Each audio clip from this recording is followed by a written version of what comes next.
Detachment is not an artificial cultivation. Yes, initially it may be practiced, like we are practicing now. Today is Ekadasi. We are practicing to fast. But initially what we do, we don't really fast. We just abstain from grains. We call it Ekadasi fast, but how is it fasting? If we are eating, then how can it be called fasting? It's not fasting. We are abstaining from grains.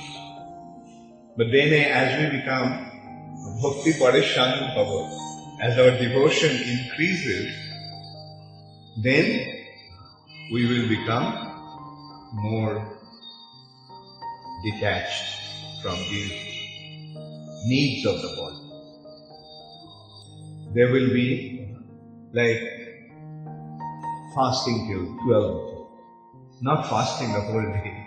Ekadasi fast, 12 noon, and then have some anukalpa. Anukalpa means food without grain, food that are non-grain and non-bean foodstuffs.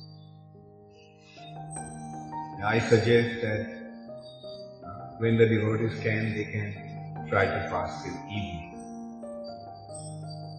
Everyone fasts here till 12. Then those who are more advanced, those who are developing taste for Krishna consciousness and developing attachment to Krishna, what they will do? How will we see their attachment to Krishna? So they will extend their fast a little more. They'll fast till, say, sunset. And when they become even more attached to Krishna, then what they do? They'll fast till next morning. Actually, fasting means fasting till next morning. Fast and then break fast. Break fast the next morning. During the Pada. There is a specific time when the fast is closed. So in this way, one practices to become detached from material nature. But ultimate detachment will come out of our attachment to Krishna.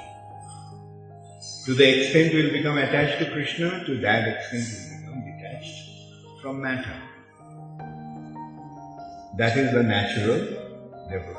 Not that we artificially try to become detached and then we become attached to Krishna. No, it won't work like that. Rather, develop our attachment and then detachment to matter will automatically